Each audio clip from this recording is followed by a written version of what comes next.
ప్రేక్షకులందరికీ నమస్కారం.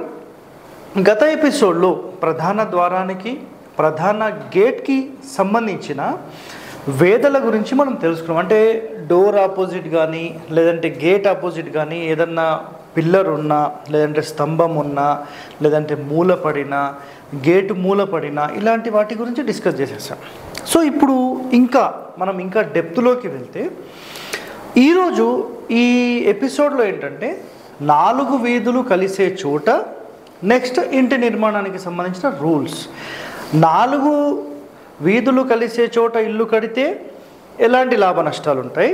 Next second ఏంటంటే ఒక ద్వారానికి సంబంధించి ఒక ఇంటికి సంబంధించి అసలు అపోజిట్స్లో ఎలాంటి వేదలు ఉంటాయి, ఎలాంటి లాభ నష్టాలు ఉంటాయి అనేది మనం ఒకసారి డీటెయిలింగ్గా వెళ్దాం. ఎందుకంటే అసలు ఒక ఇంటికి సంబంధించి ఎన్ని కండిషన్స్ ఉంటాయి.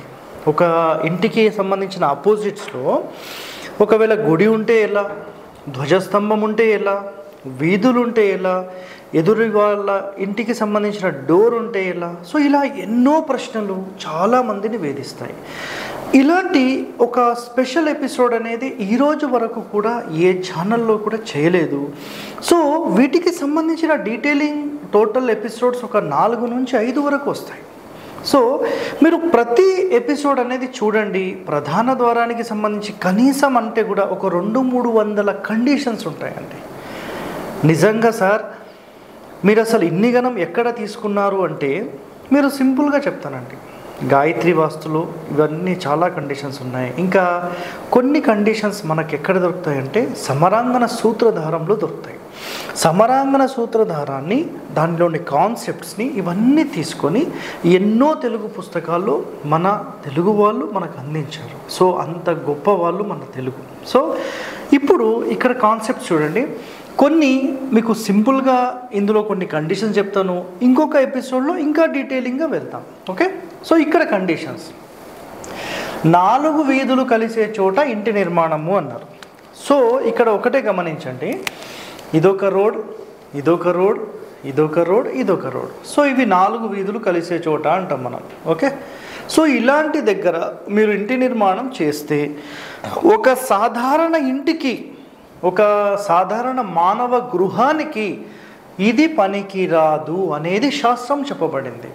కేవలం రాజులకు ఇది పనిచేస్తుంది, పబ్లిక్ బిల్డింగ్స్కి ఇది పనిచేస్తుంది, పబ్లిక్ ఎక్కువగా తిరిగే ఒక కమర్షియల్ కాంప్లెక్స్ లాగా ఉంటే ఇది పనిచేస్తుంది, వాళ్ళకేమీ కాదు.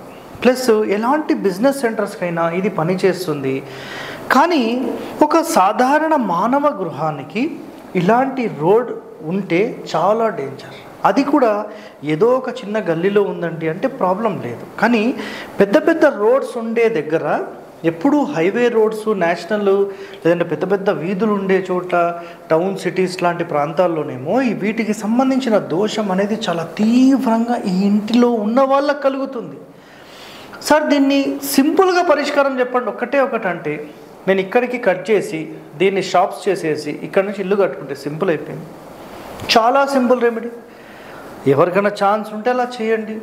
లేదు ఒకసారి మీరు ఎవరినన్నా వాస్తు వాళ్ళని పిలిపించి ఒకసారి అడగండి, మీకు ఏమైనా మంచి సలహా ఇవ్వచ్చు. సో సింపుల్ పరిష్కారం. ఇలా ఎన్నో పరిష్కార మార్గాలు మన దగ్గర ఉన్నాయండి. ఓకే. నెక్స్ట్ అయితే 4 వీధులు కలిసే చోటను ఏమంటారంటే చతుర్వము అంటారు. చతుర్వం, ఇది చతుర్వం. ఓకే. సో దీనివల్ల నష్టాలు ఏముంటాయంటే ఈ ఇంటి లోపల నివసిస్తే సేవాజనకము వలన కష్టాలు. అంటే ఇక్కడ మీ దగ్గర పనిచేసే వాళ్ళందరూ మిమ్మల్ని నరకయాతన పెడతారు.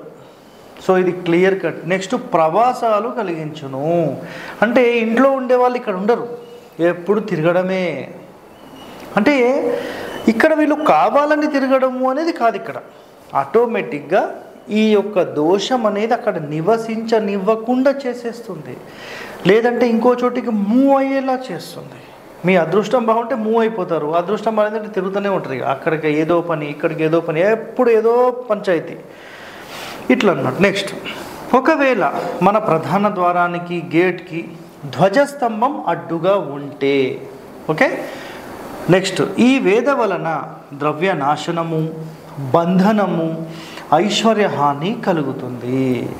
సో ధ్వజస్తంభము అంటే టెంపుల్కి సంబంధించిన ధ్వజస్తంభాలు ఉంటాయి కదా, ఇట్లా పెద్ద టెంపుల్ ఉందనుకోండి, ధ్వజస్తంభం అడ్డులోనే మనం ఉండొద్దండి. అసలు టెంపుల్ అనేది వెరీ వెరీ పవర్ఫుల్. అసలు ఎందుకు దేవాలయాలు అంత పవర్ఫుల్ అంటే పూర్తి ఆగమ శాస్త్రాలను ఆధారితం చేసుకుని స్థాపత్య వేదాన్ని మొత్తం దాని యొక్క ఇంప్లిమెంటేషన్ చాలా ప్రాపర్గా సెట్ చేస్తారండి. ఆగమ శాస్త్రాల టోటల్ అధ్యయనం చేసిన వాళ్ళు స్థాపత్య వేదంలోని రహస్యాలన్నీ తీసుకొని ఒక పదమండలి గణితం చేసి వాటిని అక్కడ సెట్ చేస్తారు కాబట్టి వెరీ వెరీ పవర్ఫుల్గా ఇది ఉంటుంది. సో ఇలాంటి ఒక పవర్ఫుల్ ఒక దేవాలయం అంటేనే ఒక పవిత్ర స్థలం. సో అలాంటి దగ్గర ఒక సంసారం చేస్తూ ఉండొద్దు అనేది ఇక్కడ కాన్సెప్ట్ అన్నమాట. ఎప్పుడు డిస్టర్బెన్సెస్ జరుగుతుంది కాబట్టి ఈ ధ్వజస్తంభం ఎదురుగా ఉంటే గనక మీకు స్త్రీలకు అరిష్టము, వ్యాధులను కలిగించును అని చెప్పారు. ఓకే, నెక్స్ట్ దేవాలయం ఉంటే వినాశనమే అని చెప్పేశారు. దేవాలయం ఉందనుకోండి ఇట్లా ఆపోజిట్లో చాలా డేంజర్.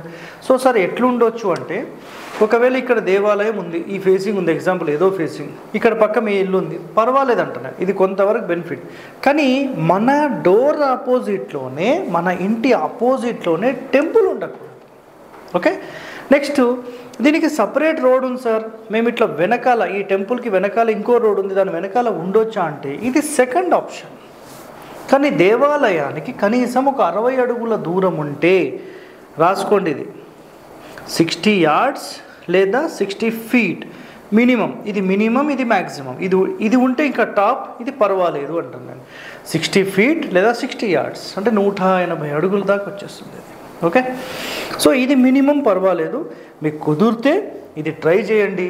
సో ఇలా మనకి ఎన్నో కండిషన్స్ అనేవి ఇందులో చెప్పబడి ఉన్నాయి. నెక్స్ట్ మనకు శాస్త్రాల్లో ఇంకొక పాయింట్ ఏం చెప్పారంటే బ్రాహ్మణ గృహం ఆపోజిట్లో ఉంటే, అంటే ఇది మన ఇల్లు, ఇది బ్రాహ్మణుల ఇల్లు, కులనాశనం జరుగుతుంది అని ఉంది. అసలు శాస్త్రాల్లో ఈ బ్రాహ్మణులకు సంబంధించి ఎందుకు కాన్సెప్ట్ వచ్చింది అంటే బ్రాహ్మణులు ఎంతోమందికి మేలు చేయడం కోసం వాళ్ళు ఎంతోమందికి సంబంధించిన మైనస్ పాయింట్లను కూడా స్వీకరిస్తారు. మైనస్ పాయింట్ అంటే ఇక్కడ ఏమిటో కాదండి, వాళ్ళ కర్మను స్వీకరిస్తారు. అంటే వాళ్ళు కూడా 10 మంది బాగుండాలని చాలామంది దానాలు చేస్తుంటారు కదా, అలాంటి దానాలను వీళ్ళు స్వీకరించడం వలన వాళ్ళ యొక్క చెడు అనేది వీళ్ళు స్వీకరించి ఈ ఇంటి లోపల నివాసం ఉంటారు కాబట్టి ఇదే ఇంట్లో ఉండడం వల్ల ఈ ఇంటి యొక్క ఇంపాక్ట్ అనేది పడుతుంది. కాబట్టి ఈ బ్రాహ్మణ గృహాలకు ఉండొద్దు అని వాళ్ళు చెప్పడం జరిగింది. సో దీనిలోని అంతరార్థం ఇదండి. నెక్స్ట్ పాయింట్, బ్రాహ్మణ గృహం కూడా కొనొద్దు అని చెప్పి కొన్ని శాస్త్రాల్లో మనకు కనబడుతుంది. కానీ కండిషన్స్ అనేవి ఎవరూ చెప్పలేదు. నేను ఇందాక మీకు చెప్పిన కండిషన్ కనుక మీరు చూస్తే వాళ్ళు ఏదైతే ఆ స్వీకరించడం ఉంటుందో ఆ ఇంట్లో ఉంటున్నారు కాబట్టి అదంతా ఆ ఇంటికి వర్తిస్తుంది. కాబట్టి బ్రాహ్మణ గృహాలను కొనొద్దు అని చెప్పారు. మీరు నిజంగా నేనైతే చెప్తాను, వాళ్ళు మనకు మంచి చేయడం కోసమే చేస్తున్నారు, కానీ దానివల్ల ఎదుటి వాళ్ళకు ఇబ్బంది అవుతుందనేది ఇక్కడ కాన్సెప్ట్. కానీ మరి ఇలా అందరూ బ్రాహ్మణులే అంట కాదంట, అది రాంగ్. అది కేవలం ఎవరైతే పూజలు చేసి ఈ దానాలు స్వీకరిస్తారో ఇది వాళ్లకు మాత్రమే సంబంధం, ప్రతి బ్రాహ్మణులకు కాదు. కాన్సెప్ట్ అనేది మీరు తెలుసుకోకుండా ఇష్టం వచ్చినట్టు మాట్లాడకండి. బ్రాహ్మణులు నేను కించపరచను, వాళ్ళు ఎదుటి వ్యక్తి యొక్క కర్మను స్వీకరించి వాళ్ళు నష్టపోయి 10 మందికి మేలు చేస్తున్నారు, అదొకటి గుర్తుపెట్టుకోండి. నేనైతే బ్రాహ్మణుణ్ణి కాదండి, నేను వాళ్ళు మంచిగా చదివి వేదాలు చదివి 10 మందికి మంచి చేస్తారు కాబట్టి నేను వాళ్ళకి నమస్కరిస్తాను. ఓకే, సో ఇక్కడ కాన్సెప్ట్ నెక్స్ట్ చూడండి. సో బ్రాహ్మణ గృహం ఆపోజిట్ కులనాశనం అనుకున్నాం. నెక్స్ట్ ద్వారం ఎదురు దేవత వాహనాలు కానీ పుట్టలు కానీ మట్టి దిబ్బెలు కానీ ఉంటే విదేశీ గమనము అన్నారు. అయితే ద్వారం ఎదురు అన్నప్పుడు ఇక్కడ ఆలోచన చేయండి ఒకసారి. మన ప్రధాన ద్వారం అంటే జనరల్గా చాలామంది కాంపౌండ్స్ కట్టుకోకుండా ఉండేవాళ్ళు, గతంలో ఉండేవాళ్ళు.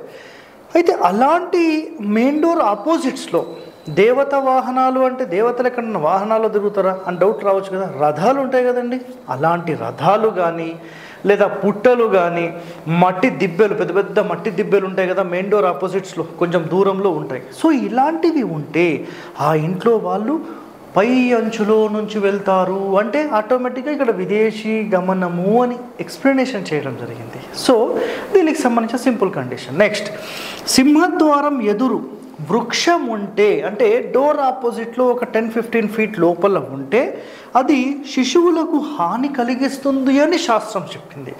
సో వీళ్ళ యొక్క అబ్జర్వేషన్ అనేది ఎన్నో సంవత్సరాలు అబ్జర్వేషన్ చేసిన తర్వాత ఇవి రాసినవండి. ఏదో ఊరికే ఎవరికో పోయి అట్లా దెబ్బ తగిలిందంటే వృక్షం ఉండొద్దు అట్లా కాదండి, వాళ్ళు పరిశోధన చేసే క్లారిటీ ఇచ్చారు. నెక్స్ట్, మెయిన్ డోర్ ఆపోజిట్లో వృక్షపు నీడ, ధ్వజస్తంభము నీడ, గోపుర నీడ, ఆలయ నీడ, శిఖర ఛాయ పడితే దరిద్రము అని చెప్పారు. ఇంతకుముందు మీకు ఎక్స్ప్లెయిన్ చేశాను కదా, వృక్షము నీడ పడుతుంది అంటే ఆటోమేటిక్ ఏంటంటే మన ఇల్లు చీకట్లో కమ్మేస్తుంది అని. ధ్వజస్తంభం అంటే ఇందాకనే చెప్పేశాను ఇక్కడ. నెక్స్ట్, గోపుర నీడ అంటే ఆటోమేటిక్ మన ఇంటికి మొత్తం అడ్డొచ్చేస్తుంది కాబట్టి ఇక్కడ 60 ఫీట్ 60 యార్డ్స్ అని చెప్పడం జరిగింది. ఆలయం నీడ, ఆలయం నీడ అంటే అసలు మన ఆపోజిట్లో టెంపుల్ ఉండొద్దు అని చెప్పేసాను. శిఖర ఛాయ, సో ఛాయ పడుతుందంటే మనం దగ్గర ఉంటున్నాం, సో దూరం ఉండండి అని చెప్తున్నాను. సో ఇవేనండి ఇక్కడ పరిష్కార మార్గాలు, చాలా సింపుల్గా మీకు ఎక్స్ప్లెయిన్ చేశాను. ఇంకా ఈ ద్వారాలకు సంబంధించిన ఇంకా డీటెయిలింగ్ ఎక్స్ప్లెనేషన్ తరువాయి ఎపిసోడ్లో తెలుసుకుందాం. ఓకే, అంతవరకు సెలవు మరి, ధన్యవాదాలు.